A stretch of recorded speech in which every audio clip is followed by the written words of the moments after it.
a day commemorated by the birth of Councilmember McClymont. So glad to celebrate with you here tonight. So, Council, yeah, couldn't think of a better place. So this is our quarterly financial update. And I see we have all of council here. So at this point, let me open this meeting and turn this over to City Manager. Thank you, Mayor, Council. This is our second quarterly update in regards to our financials.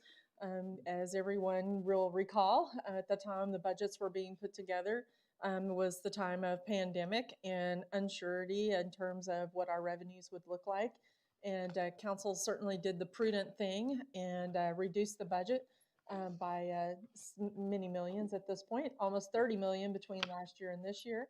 And so with that, we've continued to monitor very closely, not that we don't monitor always, but very closely because of the pandemic and some of those specific revenues around what the pandemic has hurt us most on. So without further ado, I'm going to introduce Matt Dunbar, our budget manager, and let him begin this presentation for you. Good evening, Mayor and Council. It's great to be here with you this evening. I'm often told that, sometimes when you have these opportunities, you feel a little nervous, but I feel like a dairy cow in tall grass. I'm utterly tickled to be here with you tonight. So. That's right. Mayor, can we make a motion that every single presentation has come with a dad joke first? My kids would agree. So, but it's a great opportunity to be here to talk about the first quarter of our current fiscal year with you and kind of how the financials have gone, because it is a good story and we want to be able to share it with you. So tonight we're going to first talk about our economic forecast from a national and a state perspective, and then give you kind of a local update. We'll talk about our revenues, our expenditures, and then we do have a policy question for you, some direction that's needed. And then we'll talk about our next steps as we get to our next quarterly update coming up. First, I do want to point out we did update this slide. This is the world's most accurate pie chart. Last time you saw this, it was lemon, but of course it's November, so we had to go pumpkin. You have a portion there that's I already ate, about to eat that next section, and then the remaining section is will eat. I guess the only unknown about this is how much whipped cream, how many cans will take to get through this pie. So if it's at my house, it'll be at least 3, because my kids eat more whipped cream than they do pie. So on a national level, though, we do want to go through this update. So we have a few new indicators that we wanted to share with you. When we were creating this update, the GDP numbers weren't available yet. They came out Friday last week, so we do have an update there. The advanced estimate on GDP had an estimated growth of 33.1%. So if you've been following GDP growth, that was a significant increase over the prior quarter. The prior quarter, of course, saw a significant decrease, 33.4% decrease, and now we've seen almost a complete reversal of that in GDP. But we did want to pull some other indicators that were available to us at the time. So construction spending is one. Construction spending is up 1.4% for the quarter, above the revised July 2020 numbers.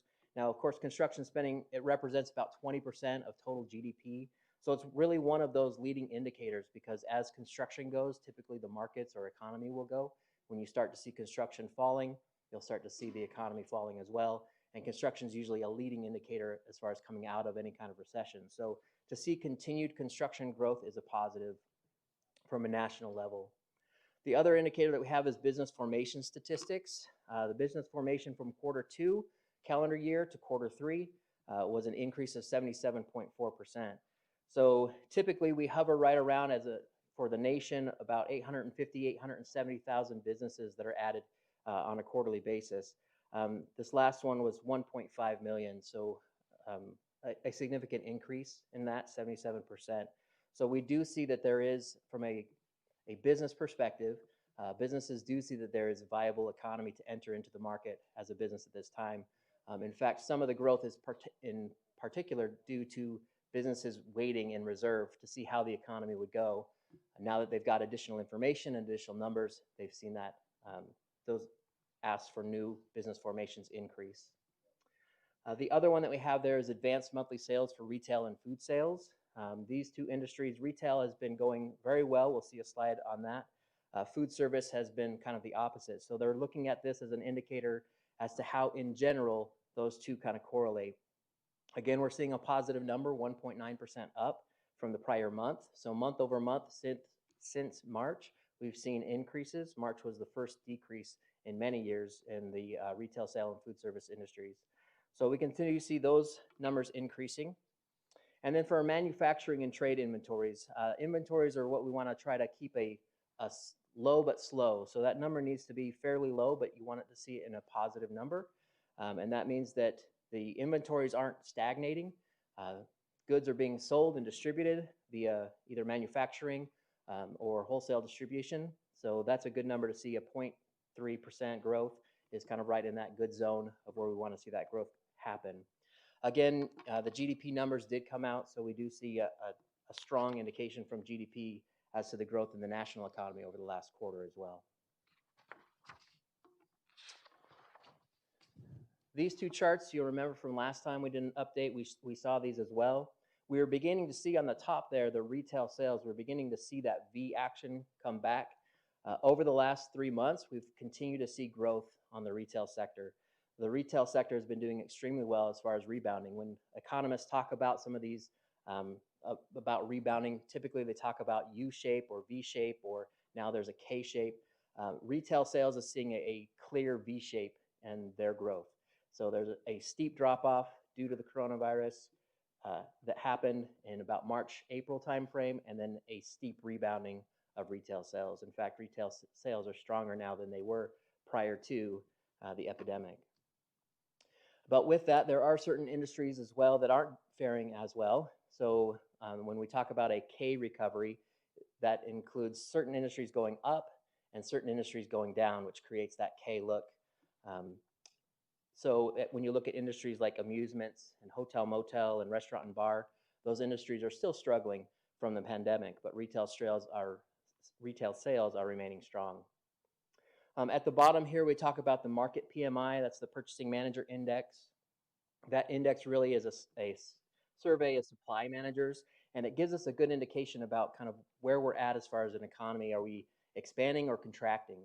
Anything above 50 is considered expansion, and anything below 50 is considered contraction. So we're currently showing in an expansion stage where those purchasing managers are buying raw materials, and those raw materials will be turned into goods. And we see that as the GDP numbers are released, that there's a lot of economic growth happening, and that's kind of directly reflected here in this market PMI. The last slide about the national economy also kind of blends some state and local information as well, so you kind of have it all on one slide and you can do a comparison. These are the unemployment statistics. So nationally, we saw a steep increase from 4.4% in March to 14.7%. Very unfortunate. Never have we seen kind of that much growth in that indicator in the United States. So we grew substantially, but then you can see over time we've been able to reduce that number. In fact, as of September of 2020, that the U.S. unemployment rate was down to 7.9%, which is a good indicator of things are improving. Arizona has also seen that same kind of a trend of a significant increase in April, but then over the last quarter specifically, we've seen that number of 10.0, 10.7, 5.9, a slight increase in the last month to 6.7, but a significant decrease as well from the state perspective. And the majority of those numbers are lower than the national average. And then when you compare Chandler even to Arizona, you'll see that our local economy, a microeconomy, is doing even better or faring even better from an unemployment standpoint. So we see those numbers that ended the last quarter at 8.7. They're now at 5.5 in Chandler, 5.5% unemployment rate.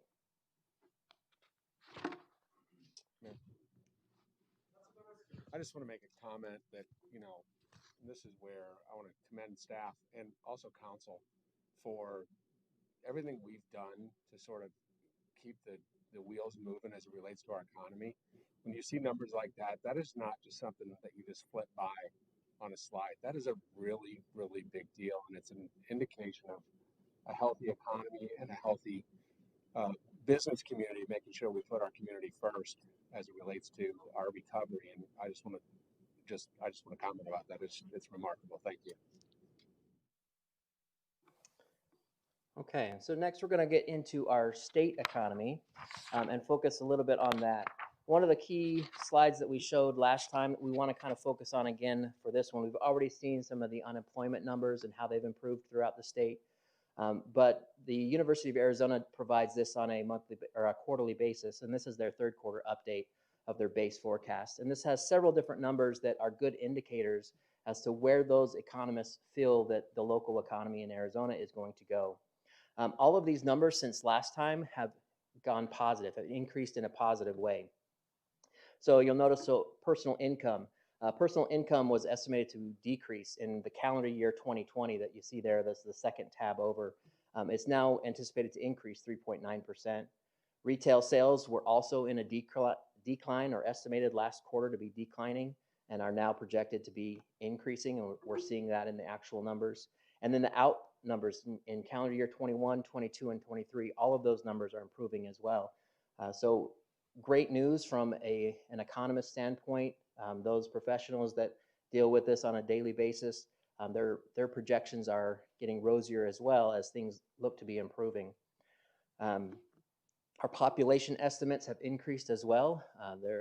The number of individuals moving into the state of Arizona continues to increase. And our hope is that many of them choose Chandler as their place of residence. We have many opportunities for them here. And then residential permits, residential building units. Again, construction makes up a large part of GDP and is also an important indicator throughout local economies. And in Arizona, we see residential permits increasing again. Calendar year 2020, about a 6.3% estimated increase. We do see some declines they have in their forecast in the out years, but those numbers have been reduced from the initial declines they anticipated prior to their third quarter base update.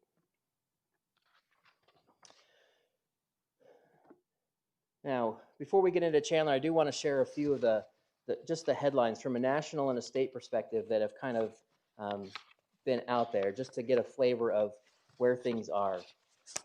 On a national perspective, let me find my headlines here. So these are some from the Wall Street Journal. U.S. household spending rose in September 1.4%.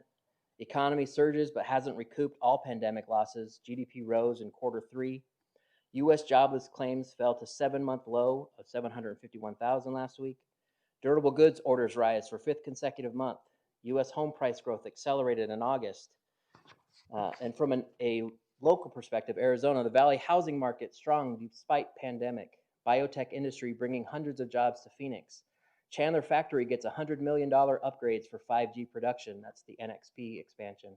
Sky Harbor passenger counts continue to climb to September.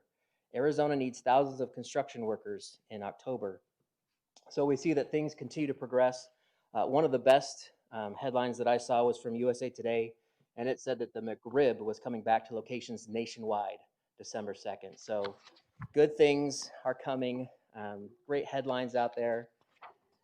When we look at Chandler specifically, our own specific update, our building permit trends continue to trend well. Our numbers remain strong. In fact, if you look at the top, that's the number of permits that we've issued. So the number of permits for July, August, September compared to the prior year's July, August, September, we have issued more permits than last year. We've issued more permits than the year before. In fact, when you look at the total for last quarter, we issued 1,016 permits last quarter, and in this quarter, it's 1,070. So we're even outpacing a very strong quarter at the tail end of last fiscal year. As you look at value of permits is a little bit more arbitrary because depending on what permit is pulled, a large semiconductor manufacturer may pull a permit that's going to be a lot more than many hundreds of single-family residences. So depending on the actual value of those permits, that can fluctuate quite significantly. But you will notice that our total revenues coming in continue to be strong, about equating to what we had in the first quarter of last year. So our building permit trends continue strong. Construction is one of those leading indicators, and we're seeing good construction growth here in Chandler. The next one we wanted to address is a business opening and closing analysis. Now these are preliminary look. This is prior to going through our renewal process, which just kicks off this month.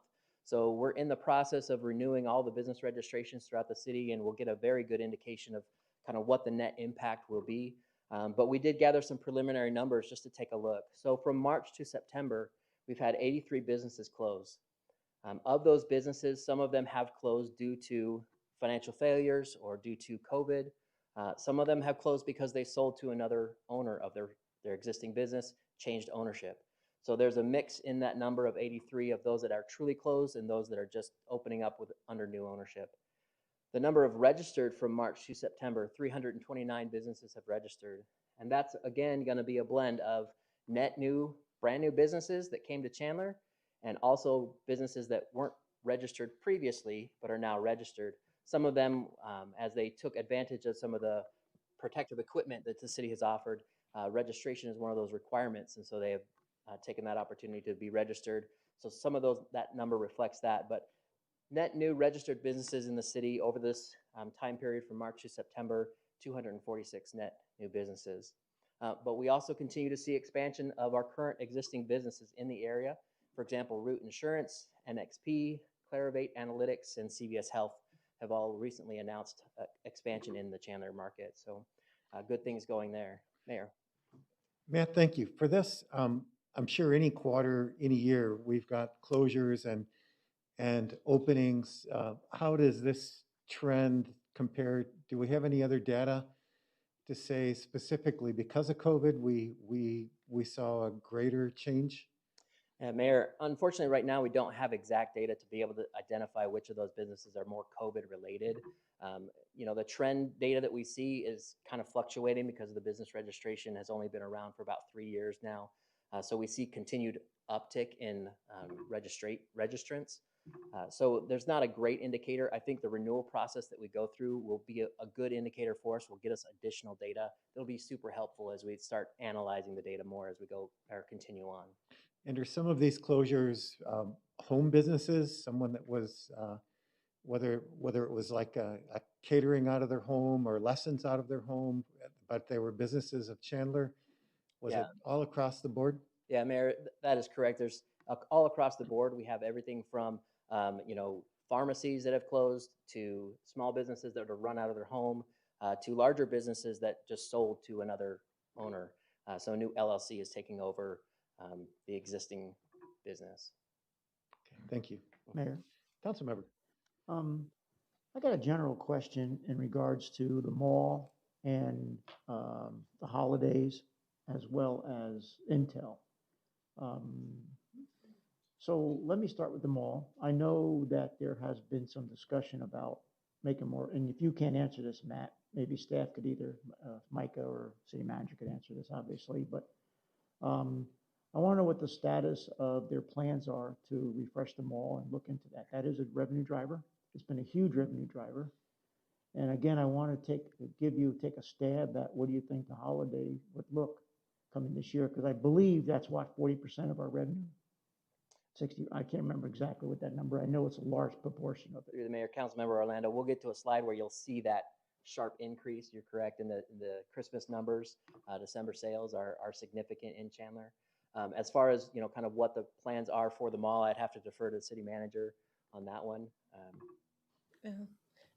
Mayor, Councilmember Orlando, and I'd certainly bring Micah up for any specific questions that you have, but I did recently sit down with Dave Moss, general manager at this mall for Macerich, and right now they are going through several internal studies.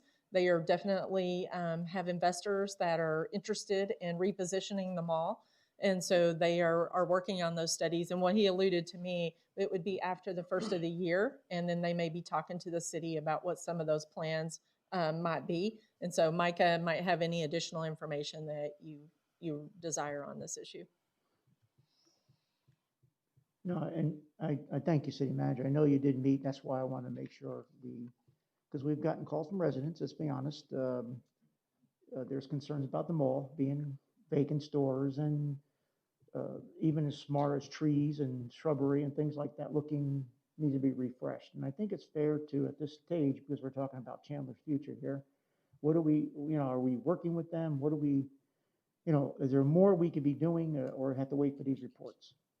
Through the mayor, Councilmember Orlando. So yes, we are working very closely with Macerich, both in the local management as well as the Macerich national offices on two different issues related to the performance of the mall. One is what new tenant mixtures can be added to the mall to help fill up some of those vacancies you talked about, while simultaneously not impacting any of the existing tenants. The other component that Macerich is undergoing, we're in collaboration working with them, as the city manager alluded to, is the complete repositioning of malls. So, for instance, the Nordstrom site, right? Macerich doesn't own that. Nordstrom's is taking it out to the market for sale. So, how can we partner, collaborate to bring that property into a master plan of what Chandler Fashion is going to look to into the future? So, those conversations are ongoing. The conversations happen frequently with their team. They are working through those two studies, as the city manager said. So they are working on it. On the economic development side, we're also working independent net leads for net new retailers to the city to help backfill the mall site and any other locations in Chandler. So we have a few specific retailers that we're really looking at that would be new to the region. So we're not going to cannibalize from any of our existing retail providers. Yeah, and as you know, this morning or late yesterday, announced two mall developers are filing Chapter 11. Not Macerich, not one of them, obviously. So my point is, it's real, it's there. Anybody that's been around a long time remembers Fiesta Mall was the place to go, right? And there's no longer Fiesta Mall, so it is happening, and I'm glad we're staying engaged on this because it's important to our future, obviously. Yes. And Mayor, if I may, Councilmember Orlando, Micah, do you want to address the issue with the plantings around the mall? Or I can, but there was a specific reason that the citizens may be seeing that, and they're addressing it. But I'll let Micah fill you in. Yes, thank you, City Manager. Through the mayor, Councilmember Orlando. There was some irrigation challenges out at the mall, some valves not being open. The mall has since identified that problem, hired new landscapers, and the irrigation system at the mall is now up and running, and they are going through a replant of all the vegetation that has withered in our summer heat. And Intel's doing well. I mean, as far as we know, they're still their expansions, they're still working on their infrastructures. Through the mayor, Councilman Orlando, Intel's in a very good position. We talk to them on a regular basis. Things are progressing very well for them in their operations, both at Chandler and Ocotillo campuses. I know NXP just announced a $150 million program with the U.S. government, which is kind of nice. That'll be more jobs coming to Chandler, so that's good news there too. Yeah, through the mayor's city, Councilmember Orlando actually just got off a call with NXP this afternoon talking about the new fab you talked about, the G gallium nitride plant that just opened, as well as the new technologies they're looking to do. So very much engaged with all of our semiconductor manufacturers, and we're really fortunate, like Matt said, to have such a well-diversified economy around those. Well, good. Looking forward to the strategies on those, so appreciate it. Thank you, Mayor.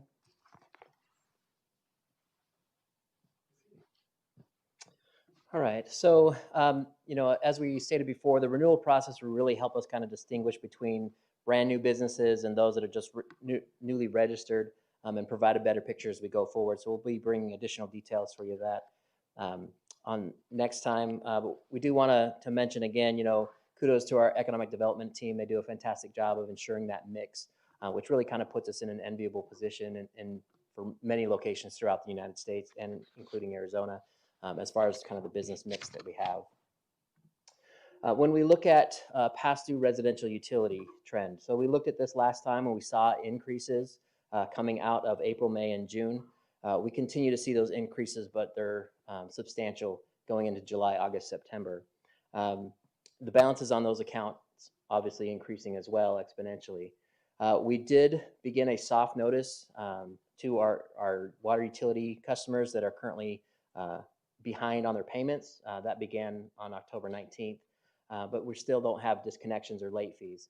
We have seen some good progress though from that letter campaign that we've initiated, from individuals calling, setting up payment arrangements, and making sure that they're compliant with their current bills. And really that's one of the main goals that we have, is to make sure that when it comes time to start disconnects, that those individuals that are having issues or struggles right now aren't on that list. And that's done through communicating with our office, and setting up payment arrangements. We're also working with neighborhood services on outreach and assistance with our nonprofit partners, ensuring that people know where they can go should they have needs specific to utility accounts and impacting that. So, we're also in communication. We had a meeting just this week with other Valley cities to see what their plan is as far as rolling out with disconnects on water utility accounts. I think Mesa is the only one right now that started on non-residential accounts. So anyone that's not a current resident of Mesa but has a utility account with them, they started their program. Others are kicking off in November, the city of Prescott and one other. But the majority are starting at the beginning of the year at some point. So we're currently planning out how that's going to be phased within the city of Chandler and when we want to roll out disconnects versus just the soft notices. But soft notices will continue. Outreach on a progressive nature will continue to try to ensure that as many of these individuals receive help that can. So now we're going to jump right into our current revenues for the quarter. So this is a slide that looks at the actual first quarter for the last several years and lets us know kind of where we rate in comparison. So when you look just over each of those quarters, you can see we've increased year by year. When we take the total prorated budget, we take the total budgeted revenues, and we look at what we typically collect in the first quarter, and we use that percentage to say we should be at least at this dollar figure. That dollar figure is $53.5 million. Right now we're at $61.6 million. So we're about 15% or $8 million above our year-to-date adopted based on historical trend. So what we would historically collect based on our current year's anticipated revenues, we're over by about $8 million. If you look at just compared to the prior fiscal year, the first quarter of the prior fiscal year, and that's prior to any of the COVID, no one had an inkling that it was coming yet. We had a strong year last year. We're still 2.3% above last year's first quarter, $1.4 million above the same period last year. So very strong revenue numbers coming in. These are across a variety of different revenue streams from our local transaction privilege tax, urban revenue sharing, license permits, charges for services, fines and forfeitures, investments, and other revenues. So this is kind of the full general fund revenue, the whole gamut. So let me ask first and then Councilmember Stewart. So where are the dollars that were the CARES Act dollars? Are those part of this projection at all, or are those in other figures? Yeah, great question, Mayor. Those dollars are not included in this. Those are not part of our general fund revenues. Those came in through grant funding. So they're currently in our grant funds right now, which is separate from the total general revenue fund. So this is without those dollars being added to them. Okay, thank you. Councilmember Stewart. Along the same lines to your question, Mayor, would you suspect that the CARES Act funding is one of the primary reasons for this? It's more than, it's above flat in what we thought was going to be a recession. The dollars that came into the state and into our city, is this a direct result of that? Through the Mayor, Councilmember Stewart, it's not really a direct result of those dollars as much as it is a result of many factors. One of the things that we're seeing is declined spending in certain categories. So hotel, motel, restaurant, bar, travel is down significantly. But where people are they're funneling their spending from those categories, they're not just reserving it or saving it, they're spending it in other areas. So we've seen significant increases in things like home improvement and in retail sales. So it's a shift in spending. So the dollars aren't necessarily going away. They're leaving certain categories and adding to other categories. So when you look at retail specifically, retail has seen a significant increase year over year of double-digit growth in retail. And that has primarily to do with that reallocation of funding. Now, the federal dollars, the CARES dollars and things have spawned certain spending in different areas, government spending, as well as some construction spending, as well as the individual payments that were made to families. Those helped spur some additional economic payments into the local economy as well. So those things are all part of these numbers, but it's not directly attributed to just the federal spending. It's kind of that redistribution of spending hasn't stopped, it's just shifted categories. Thank you. So follow up on that, and I think following up with Councilmember Stewart, it would almost seem that like even the direct dollars to businesses that were employing employees, those really would have been spent on third quarter, fourth quarter last year, right? Rather than carry over to affect these numbers and sales tax this year, unless people were just hanging on to their money a little longer. Yeah, Mayor, that's correct. You're going to see there's going to be just some shift in the patterns, but it's not going to be a significant enough effect. There will be an effect, absolutely. So as we receive AZ carriage dollars, for example, and can redistribute that to provide payroll assistance or monies for personal protective equipment and things like that, typically those will go back into your local economy and you'll see a net impact. But what we're seeing is that the impact hasn't been directly attributed to those types of dollars. Yeah. All right, so this slide, you'll remember from last time, we tried to kind of plot on a graph when some specific dates happened or some specific activities happened. So whether or not Arizona closed down or when kind of things happened, the federal stimulus payment started, things like that. And we wanted to kind of keep that trend up so we can kind of see how things progress.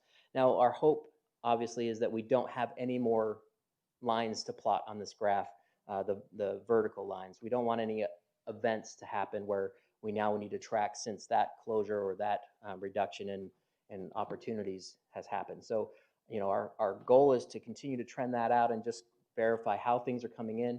You'll notice July and August were slightly under the prior year, but September was a significant increase from the prior year, and that's leveled us out to be higher than the quarter overall. But you can kind of see just on a month-by-month basis.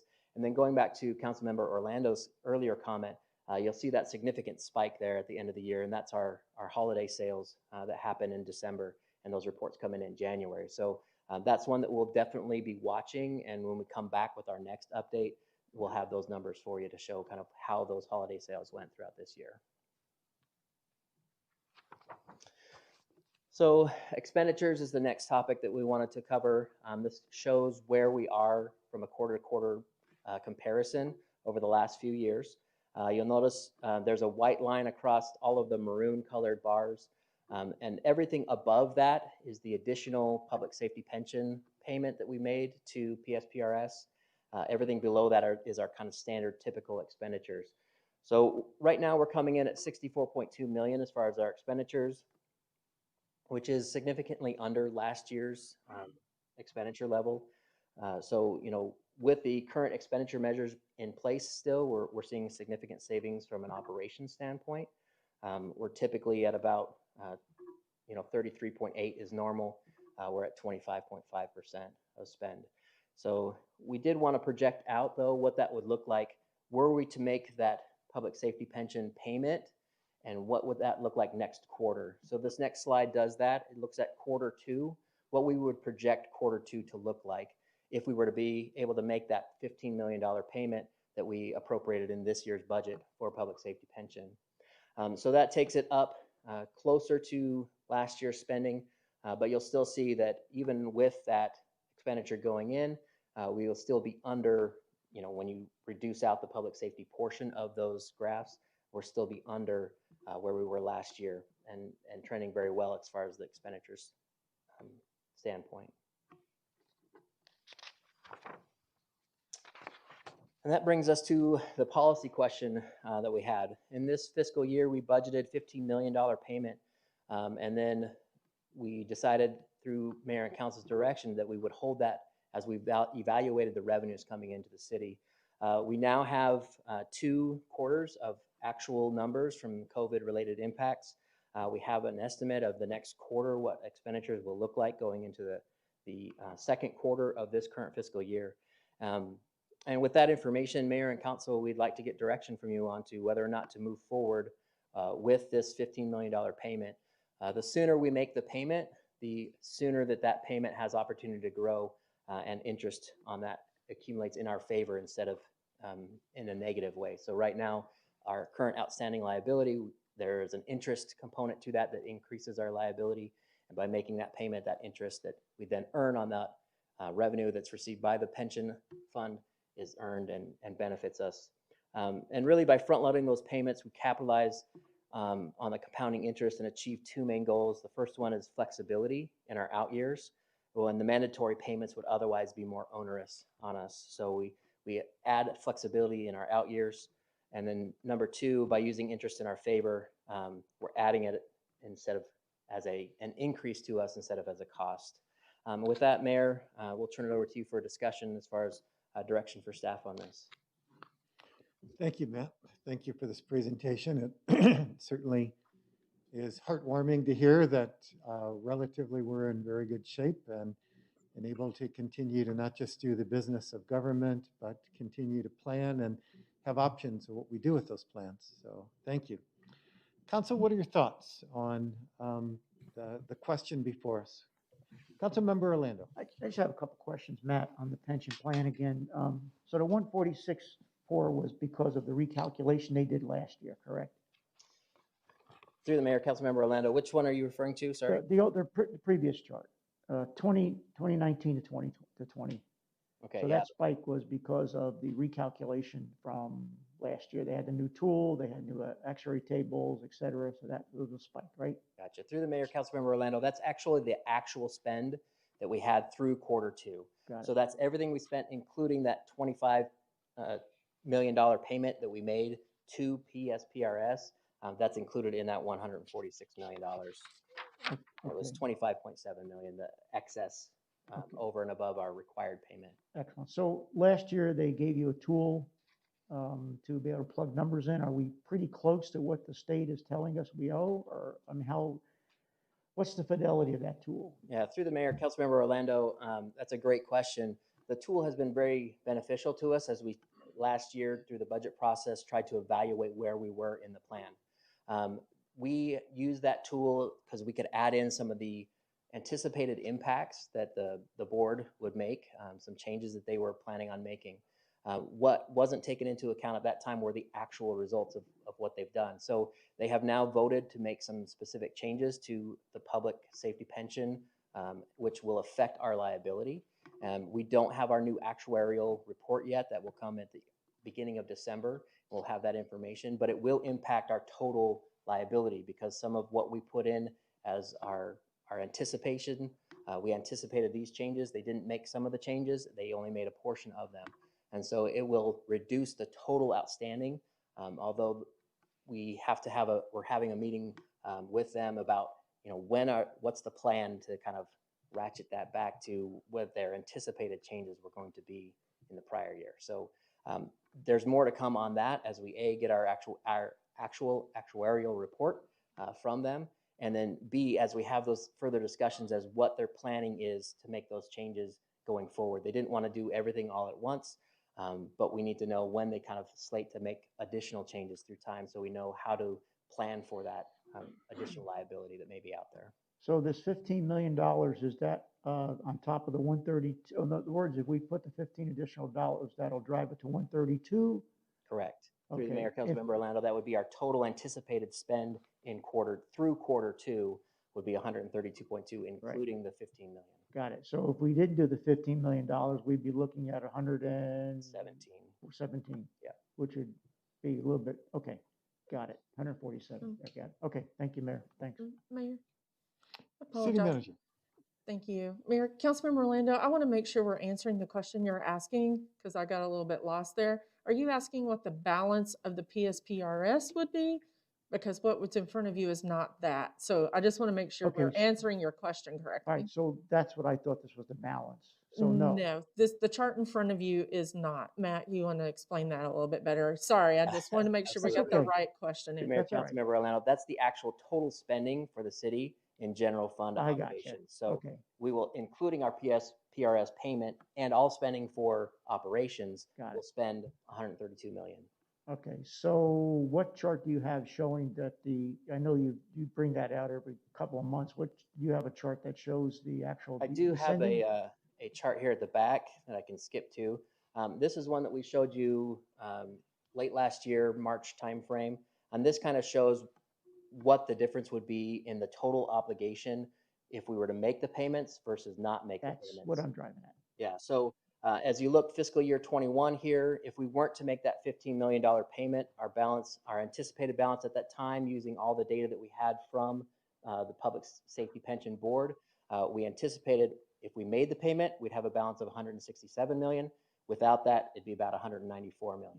All right, so that's, You can see throughout time how it kind of ticks down as we make those additional payments, what our balance would be. so that 15 million is almost double to the reduction of the payment. Correct. Through the mayor, Councilmember Orlando, that compounding interest over the next 17 years that this plan goes through has a significant impact over Right. the life of this obligation. Thank you, City Manager, for catching that. I appreciate it. Councilmember Stewart. Mayor, then- thank you. Then Vice Mayor. Great presentation. It's really good to hear how well we're doing financially. I appreciate the recap. I'm not sure if this is the forum for a policy question about PSPRS. It sounds like there's a lot of moving parts that you were just referring to, that we might want to have another session about this before we make a big decision about $15 million. That's just my quick thoughts on that. As it relates to the overall budget, though, are we foreseeing continuing to move forward with our budget overall? So there's a lot of like levers that we were going to switch off and on depending on how the economy went. It looks like we're going to be able to flip most of those on and continue with capital improvement and things like that. Is that kind of the overarching theme here? Mayor, Councilmember Stewart, I'll take that question. So yes, you recall we did put into place several spending reductions, including travel, which is still on hold until January, and then we'll take a look at what's coming in and make a decision at that point in time. As far as position postings, I had held those for several months, except for public safety and those areas. But in the last, I would say, couple of months, I have strategically posted a number of positions. So some of them have been filled, others have not yet. But we continue to monitor that. Not going to just do a full blitz on it till we know what our revenues look like. And so we are continuing to monitor that. In terms of capital projects, following the last quarterly review with council members, I did look and see if there were a few of those, not all, but a few, like I will give you an example of the fire station design. So told them they could move forward with design only at this point in time. And there's a few others that were on the B list, I will call it, that kind of we slipped over to A. Have they all appeared in front of you yet? No, but staff started the process of actually doing the work behind the scenes, either for putting it out for requests for proposals or bids or whatever the case may be. So very slowly trickling that forward, depending, but we continue to watch the revenues because we don't want to get opposite in terms of that. Thank you. Mm-hmm. Thank you. So it sounds good. It sounds like we're going to continue to move forward. Keep the train trucking. Vice Mayor, and then Councilmember Wong. So, given things looking good, again that V trend and kind of carries on, picks up where it left off. Are we in the crystal ball between you all and Micah? Are we thinking there's going to be another dip with the housing, with the evictions coming in January? Do we think the tech sector seems to be going well, but are we going to see that impacting construction, other areas? Are we building that into our plan for next quarter? Yeah, through the mayor, Vice Mayor Lopez, that's a great question. Unfortunately, it's not one with an easy answer. We do absolutely look at all of these factors when we're trying to forecast how things are going to go. But there's just too many unknowns right now where we're in a spot where we can't give a great answer to that. We do anticipate that things will continue to go well. Every economic indicator that we've seen has shown that things are progressing and going in the right direction. We anticipate that to continue.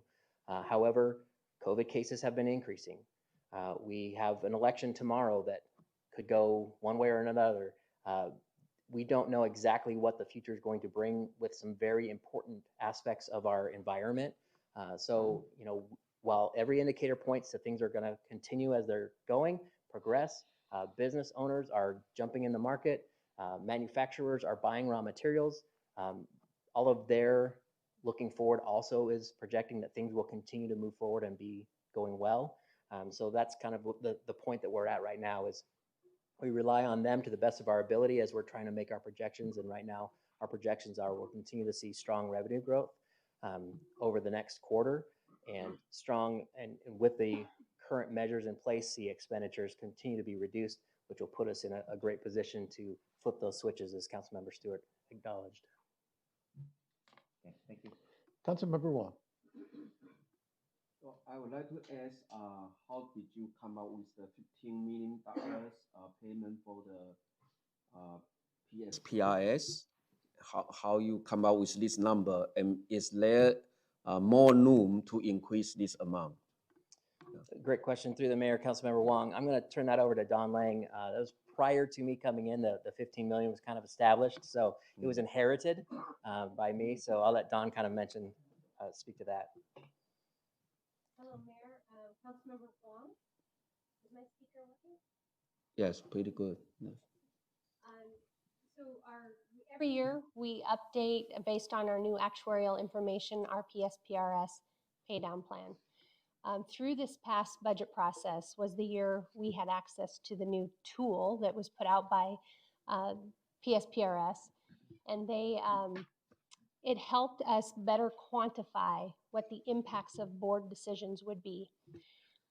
We've always had a pretty significant overpayment plan, even in last year's projection. This year, when it was updated, we kept that.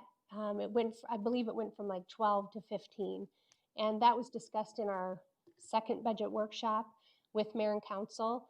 And we would recommend, of course, staying on that trajectory, because it is imperative that we continue to attack this unfunded liability balance.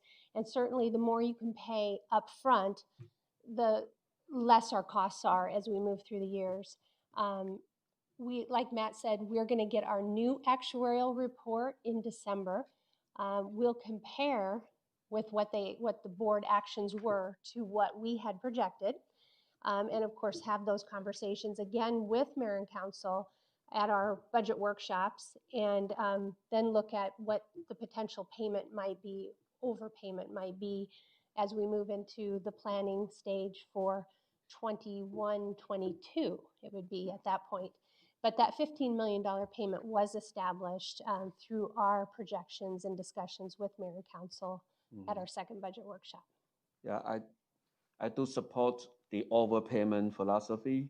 I just like to know how much we are overpaying, and I would recommend the more the merrier. But okay, but of course we do need to check our financial situation, and absolutely. I believe our staff will put it into consideration.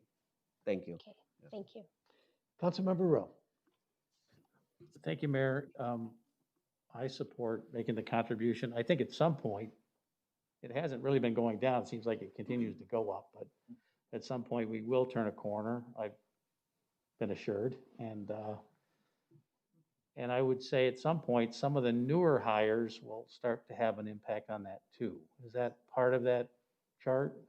Yeah, through the mayor, Councilmember Rowe, that is a big part of that as well. It's another component to the projection, in that as our workforce retires and new public safety personnel come on, they're under the new rules, the new Arizona revised statute rules. So it will be a 50-50 split in the employee-employer contribution, unlike the current plan, which is significantly paid for by the employer. So we will win, and the employees will win. In the long run. And eventually it'll be done. Absolutely. So that's good. Is there a motion? No, we're not making a motion. We're just giving just check direction. All right. So we've been with the tier 3 employees for, is it 3 or 4 years now, that under the policy? Or 5?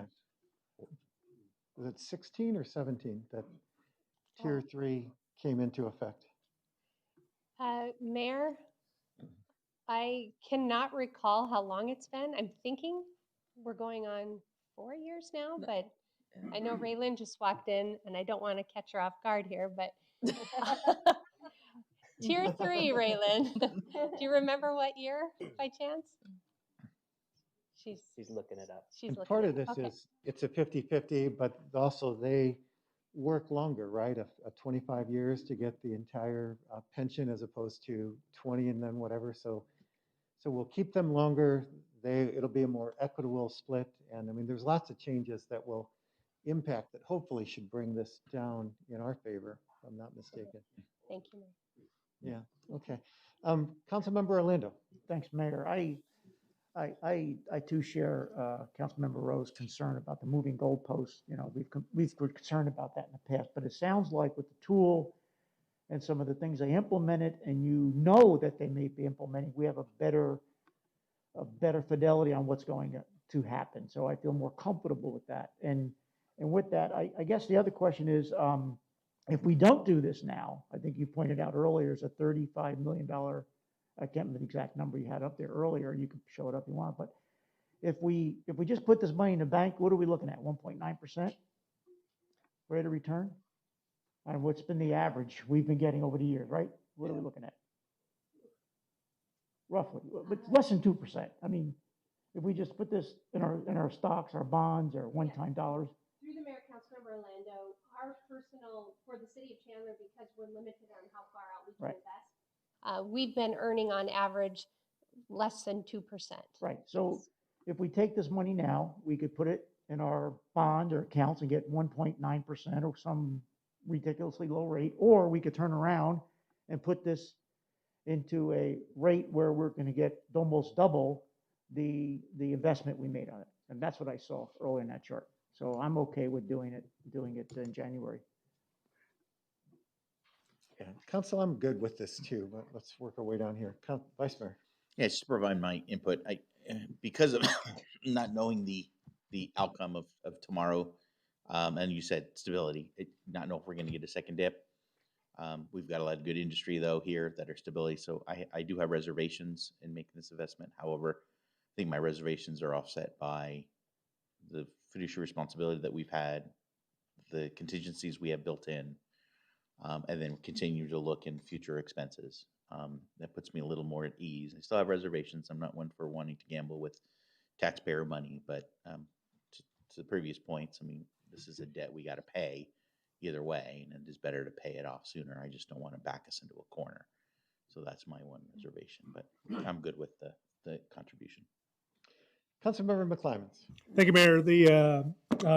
I have been and I continue to be for in the financial position to continue to throw as much as we can at this to rectify this challenge issue that we did not create, because it's the prudent thing to do. So. All right. And last but not least. Thank you, Mayor. Yeah, there's no question we want to get this albatross to go away, right? And it's something that's going to hang over us for many years after the rest of us are gone. The faster we can get that taken care of, the better. I have reservations as well about the economy. If we see another dip or something like that, that could be tragic. Here's the deal. We have CARES Act money that's sitting in the bank. In reality, there's $9 million left. If this were to hit us the way it could, that $15 million payment in January, we're going to have a lot more information when the actuary report comes out in December. I'd love to circle back on this. Like right now, okay, let's maybe think about doing it. But I'd like to see that report and see what's happening with our economy. We can make the last minute decision, right? Don? Councilmember, I think so far 6 of us had said go ahead and do it. Yeah. So, but we can circle back and look and see where we are, and then we'll be revisiting this as part of next year's budget. But you bring up a very good point. We do have that additional CARES money that just for the possibility of another reserve fund that could go towards this in case the economy goes in a direction we don't anticipate. Right. So Don, in December, we're going to get an actuary report that's going to kind of give us a little bit better understanding of where we're at on this.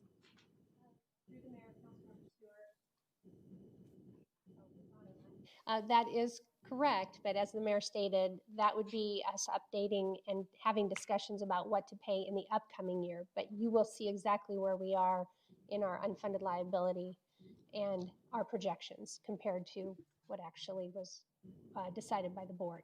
Okay, thank you. Mayor. All right, City Manager. Yes, so Raylan did some great investigating over there. July 1st of 2017, anyone hired after that date is considered in Tier 3. Okay. And then also to some of the council conversation, just wanted to point out, definitely we will continue to monitor our revenues and expenses the next couple of months. And if something were to dip, that will definitely bring us back to you all. If all things stay well, what I'm hearing is that you're okay with us moving forward. Is that correct? Okay, thank you. All right. City manager, anything else to this work session? Matt, no? Yeah, No, one, Mayor, yeah. just one more. The next update, we'd like to see if you're agreeable and council's agreeable to combining that with our next budget, our first budget workshop, which will be in February. So February 8th, if we can combine those two into one group workshop. So it really would just be delaying this, and so far the trend had said that we've done set these quarterlies up for the purpose of being able to look. This would maybe move it back potentially a month, if not actually right on score. So Mayor, it yeah, would put it that right on makes time. perfect sense. Council, I'm seeing heads nod, heads bob. All right. So you're in favor, Councilmember McClimus? So, Very good. all right, very good. Thank you, Mayor and Council. All right, with that, Council, seeing none, why don't we take, it is now 5:56, meet at 6:03, take 7 minutes.